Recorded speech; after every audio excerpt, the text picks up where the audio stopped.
আজকের video topic আলোচনা শুরু করার আগে আমি আমার ভিউয়ার্সদের মধ্যে যারা হাই স্কুল স্টুডেন্ট আছো বা সবে কলেজ যাওয়া শুরু করেছো তাদেরকে একটা প্রশ্ন করতে চাই যে বাড়ি থেকে দূরে, বাড়ির বাইরে বাবা মাকে ছাড়া বা যে কোনো গার্জেনকে ছাড়া বন্ধুদের সাথে কিংবা কোনো পাড়ার দাদা দিদি বা টিউশনের দাদা দিদি এদের সাথে বাড়ি থেকে সব থেকে দূরে কোথায় গেছো?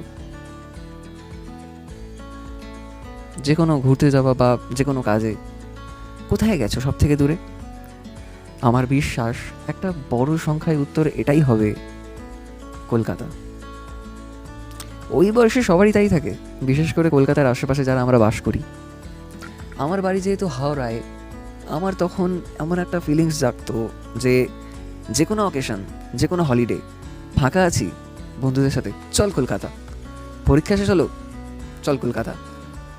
ছুটি পেলাম, চল কলকাতা। গরমের ছুটি, ও চড়া রোদেই, চল কলকাতা। কলকাতা একটা আলাদা ইমোশনের মতো কাজ করে আমাদের কাছে। তেমন কিছু না, কলকাতায় কোথায় যাব সেটা নিয়ে আমরা বেশি ভাবি না। আমাদের মাথায় জাস্ট ঘোরে যে ওই নদীটা টপকাতে হবে, ওই নদীর পাশে, ওই নদীর ওপারে একটা স্বপ্নের শহর আছে, যেই শহরে আমাদের যেতে হবে। যায় আসে না সেই শহরে আমরা কোথায় যাব, বাট যেতে হবে। ওই নদীটা টপকাতে হবে, সেটা হাওড়া ব্রিজ দিয়ে হতে পারে, দ্বিতীয় হুগলি সেতু দিয়ে হতে পারে, আবার বালি ব্রিজ দিয়ে হতে পারে। যায় আসে না কোথায় যাচ্ছি, জাস্ট নদী টপকে কলকাতা যেতে হবে। এই করেই যেন 11-12 কেটে গেল। এখন কলকাতার রাস্তাঘাট যেন জলের মতো চেনা। ধর্মতলার মোড়ে দাঁড়িয়ে আর মনে হয় না যে হারিয়ে যাব। তবে এখন আর আমি সেই ছেলেটা নেই যে কলকাতায় জাস্ট ভবঘুরের মতো ঘুরতে যায়, সময় কাটাতে যায়। এখন নেশাটা পাল্টেছে, শুধু ঘুরে বেড়ানোর চেয়ে এখন জানার আগ্রহটা বেশি। এখন যেন মনে হয় যে কলকাতায় যেই জায়গায় যাচ্ছি, কলকাতার যেই কোণায় যাচ্ছি, সেই জায়গার ইতিহাস নিয়ে ঘাঁটা, সেই জায়গা সম্পর্কে বিশেষ তথ্য জোগাড় করা, আর সেগুলোকে তোমাদের সামনে তুলে ধরা। আর সেই জন্যই আমি ঠিক করেছি যে এখন থেকে যখনই কলকাতা যাব বা কলকাতার বিশেষ কোনো জায়গায় যাব ঘুরতে, সেটা আর ঘুরতে যাওয়া হবে না, সেটা হবে আমার যেটা দেখছো সেটার উদ্দেশ্যে, অর্থাৎ তথ্য ভিডিও, ইতিহাসের ভিডিও। তাই এখন থেকে আমার উদ্দেশ্য হলো যে কলকাতা গেলেই যেখানেই যাব সেখানে গিয়ে ভিডিও বানাবো, সেই জায়গাটাকে নিজে চিনবো এবং তোমাদের চিনাবো। আর তাই জন্যই আমি এনেছি, আজ থেকেই শুরু করছি এই কলকাতা সিরিজ। অর্থাৎ এই সিরিজে আমি কলকাতার বিশেষ বিশেষ কিছু জায়গা যেখানে মানুষ যায় সচরাচর, বাট সেই জায়গার ইতিহাস সম্পর্কে জানে না, সেই জায়গার বিশেষ তথ্য সম্পর্কে জানে না, সেই সব বিষয় নিয়ে আমি ভিডিও বানাবো এবং এই কলকাতা সিরিজে দেখাবো। তো আজ থেকেই আমি শুরু করতে চলেছি কলকাতা সিরিজের ভিডিও, এবং আজকেই কলকাতা সিরিজের প্রথম এপিসোড, এবং এই এপিসোডের টপিক হলো ইন্ডিয়ান মিউজিয়াম। এটা দিয়ে শুরু করি, তারপর আস্তে আস্তে সব ক্যাপচার করব। আজকের টপিক ইন্ডিয়ান মিউজিয়াম। আচ্ছা, তোমরা যে মিউজিয়ামে যাও, তোমাদের নিশ্চয়ই জানতে ইচ্ছা করে যে এই মিউজিয়ামটা কে বানিয়েছে, কেন বানিয়েছে, কবে বানিয়েছে, তাদের উদ্দেশ্য কী ছিল, বা মিউজিয়ামে যেসব জিনিসপত্র রাখা আছে সেগুলো কার সংগ্রহ করা বা কোথা থেকে সংগ্রহ করা, নিশ্চয়ই জানতে ইচ্ছা করে।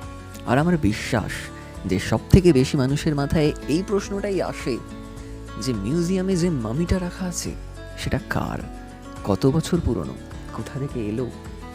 আজকে সেই সব কিছুর জবাব পেয়ে যাবে। তাহলে শুরু করা যাক আজকের ভিডিও। ইন্ডিয়ান মিউজিয়াম তথা ভারতীয় জাদুঘর হলো ভারতের বৃহত্তম এবং সবথেকে পুরনো জাদুঘর। 1814 খ্রিস্টাব্দের ব্রিটিশ ভারতের রাজধানী কলকাতায় এশিয়াটিক সোসাইটি অব বেঙ্গল এই জাদুঘর প্রতিষ্ঠা করেন। জাদুঘরের প্রতিষ্ঠাতা কিউরেটর ছিলেন Danish botanist doctor Nathaniel Wallich. 1784 সালে sir William Jones Asiatic society of Bengal প্রতিষ্ঠা করেন।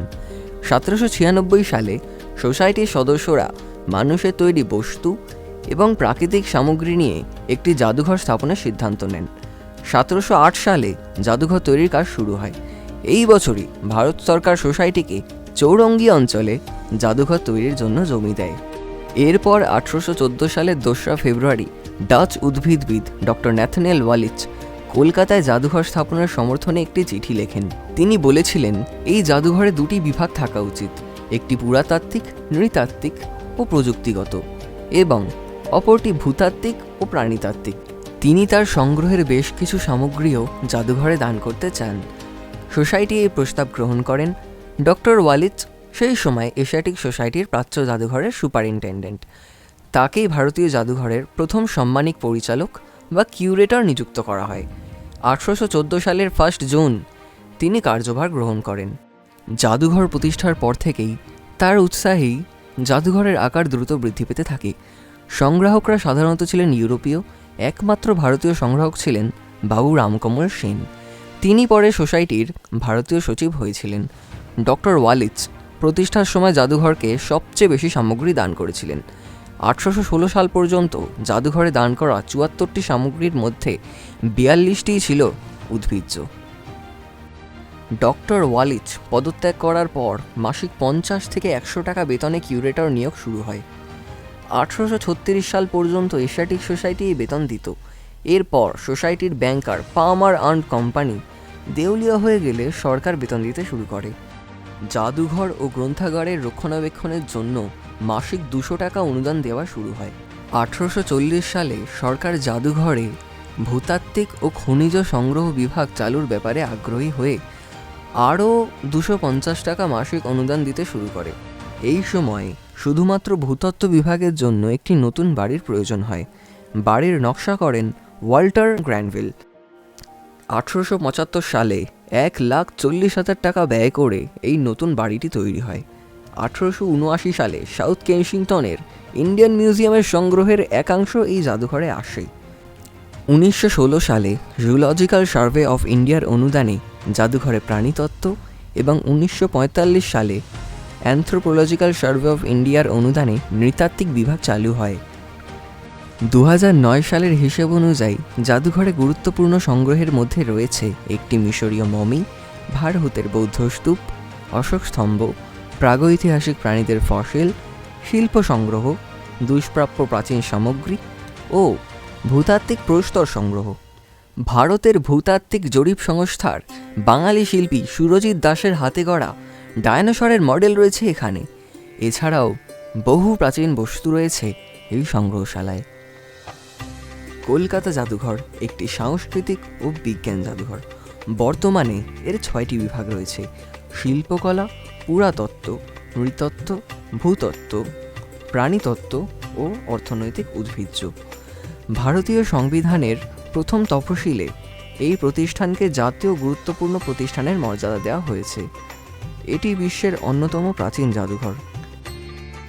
তো এবার সেই প্রশ্নটার উত্তরে আসি যেটার জন্য তোমরা সবাই অপেক্ষা করেছিলে, অর্থাৎ মামিটি কার? তো এটার উত্তর হলো যে মামিটি 1882 খ্রিস্টাব্দে মিশরের tombs of the kings at গর্ভা নামক একটি সংস্থা থেকে এশিয়াটিক সোসাইটি অফ বেঙ্গলকে উপহার হিসাবে দেওয়া হয়। এটি 4000 বছর পুরনো একটি আসল ইজিপশিয়ান মামি, যেটা অবশ্য কার এক্স্যাক্ট সেটার কোনো তথ্য কোথাও দেওয়া নেই, সেটা জানা যায়নি।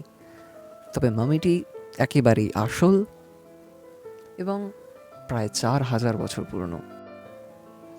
আশা করছি একজন সাধারণ বাঙালি হিসাবে ইন্ডিয়ান মিউজিয়াম সম্পর্কে এতটা ধারণা থাকা এনাফ। আমি যতটা পেরেছি চেষ্টা করেছি তোমাদের জানানোর এবং জানিয়েছি। প্রথম ভিডিও ছিল, হয়তো ভুলভ্রান্তি থাকতেও পারে, তোমরা সেগুলো ধরিয়ে দিও। তবে ভবিষ্যতে আমি চেষ্টা করবো যাতে আরও ভালো ভিডিও করতে পারি। এটা আমার প্রথম ভিডিও ছিল কলকাতার হেরিটেজ প্লেস কভার করার। এরপরে কলকাতার আরও অনেক প্রিয় প্রিয় জিনিস নিয়ে আমি ইতিহাস চর্চা করব, সেইগুলো সম্পর্কে বিশেষ কিছু ফ্যাক্ট বলবো যা হয়তো তোমরা জানতে চাও, তোমাদের জানার আগ্রহ আছে, বাট হয়তো জেনে ওঠা হয়নি। আমি সেগুলো তোমাদের সামনে তুলে ধরবো। অ্যাকচুয়ালি ব্যাপার কি জানো তো, সাধারণত মানুষ যেগুলো জানতে চায় সবসময় গুগল করে বা বই পড়ে জানতে যায় না, বাট ব্যাপারটা যখন তাদের সামনে তুলে ধরা হয়, একেবারে সাজিয়ে দেওয়া হয় প্লেটেতে, মানে এরম ভিডিওর মাধ্যমে সব তথ্য একসাথে প্লেটে সাজিয়ে দেওয়া হয়, তখন কিন্তু মানুষ সেগুলো দেখে। এবং আশা করছি আমি সেই প্লেটে সাজিয়ে দেওয়ার কাজটা ভালোই করতে পারবো। ভরসা রাখো আমার উপর, চ্যানেলটা সাবস্ক্রাইব করে দাও, আর এই ভিডিওটা কেমন লাগলো অবশ্যই জানিও কমেন্ট করে। শেয়ার করতে ভুলবে না। আর হ্যাঁ, আর একটা কথা, ধন্যবাদ।